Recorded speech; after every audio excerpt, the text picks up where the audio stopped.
속보 들어온 게 있습니다. 공수처가 2차 저지선을 뚫고 관저에 최근접해서 경호처와 대치하고 있다.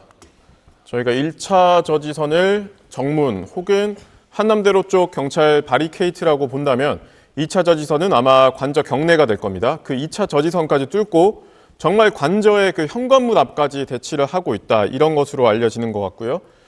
예, 공수처가 이제 체포영장 집행에 거의 7부 능선을 넘었다. 이렇게도 볼 수 있을 것 같습니다.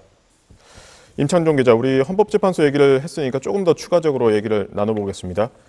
최상목 대통령 권한대행이 2명의 헌법재판관을 임명하면서 이제 8인 체제로 오늘 오후에 또 준비기일이 예정돼 있지 않습니까? 예. 오늘 오후엔 좀 어떤 이야기들이 오고 갈 예정인가요?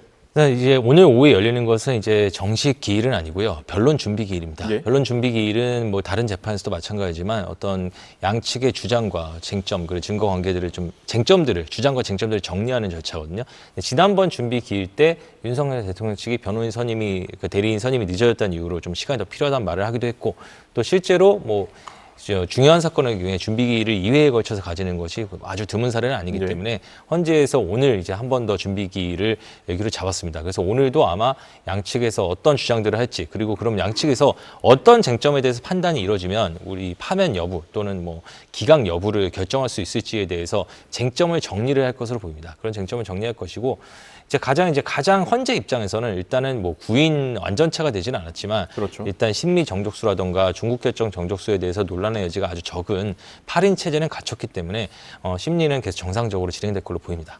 결국 8인 체제니까 기존의 6인 체제보다는 속도전이 좀 붙을 것이다. 탄핵 심판이 빠르게 이뤄질 수도 있을 것이다. 이런 기대감도 일부 있더라고요. 뭐 속도보다도 가장 중요한 것은 이제 6인 체제라는 것도 원래는 이진숙 방통위원장 탄핵 심판 사건에서 가처분 사건이 있기 전까지는 원래는 심리 정족수, 그러니까 탄핵 심판을 진행하기 위한, 재판을 진행하기 위한 재판관의 정족수도 원래 7명이었습니다. 예. 근데 그 조항을 이진숙 방통위원장 사건에서 헌재가 스스로 효력을 정지시키면서 6명이서도 이제 재판 진행을 할 수 있다. 여기까지는 만들어 놨는데, 문제는 이제 그러면 종국 결정, 탄핵이나 뭐 청구, 기각 같은 종국 결정을 과연 전체가 원래 9명이 정원인데 6명이 내릴 수 있느냐가 굉장히 쟁점이 됐거든요. 근데 문제는 이 점에 대해서는 이제 선례가 없고, 또 저희가 취재한 바로는 헌재 내부에도 6명이서 종국 결정을 내리는 거는 적절하지 않다라는 의견을 가진 재판관도 한 명 있었던 걸로 알려져 있습니다. 네. 그렇기 때문에 그렇게 되면 결과적으로 심리를 아무리 빠르게 해도, 만약에 지금 2명이 지금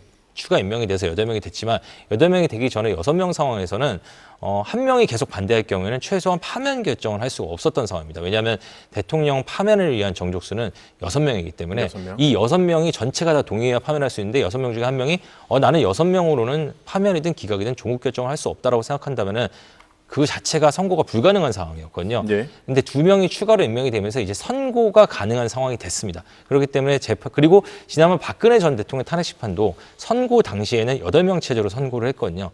그 전례도 있기 때문에 8명 체제에서 이제 재판을 진행하고 선고를 하는 데는 큰 무리가 없을 것으로 보이지만, 여기서 문제가, 그렇지만 내년이 아니죠. 죄송합니다. 정정하겠습니다. 예. 이제 4월 18일이 되면 2명의 재판관이 추가로 퇴임하기 때문에, 그렇게 되면 다시 1명의 추가 임명이 지금 다 안 된다면 지금 8명 체제는 다시 6명 체제가 되면서 똑같은 논란이 불거질 수 있습니다. 그렇기 때문에 헌재가 4월 18일 이전에 과연 탄핵 심판을 결과를 선고할 수 있을 것인지, 그리고 또 지금 그 권한쟁의 심판도 청구돼 이제 제기돼 있지만, 과연 최상목 권한대행이나 뭐 또 최상목 권한대행이 나머지 1명의 재판관도 임명을 할 것인지가 굉장히 관심이 모이고 있는 이유입니다.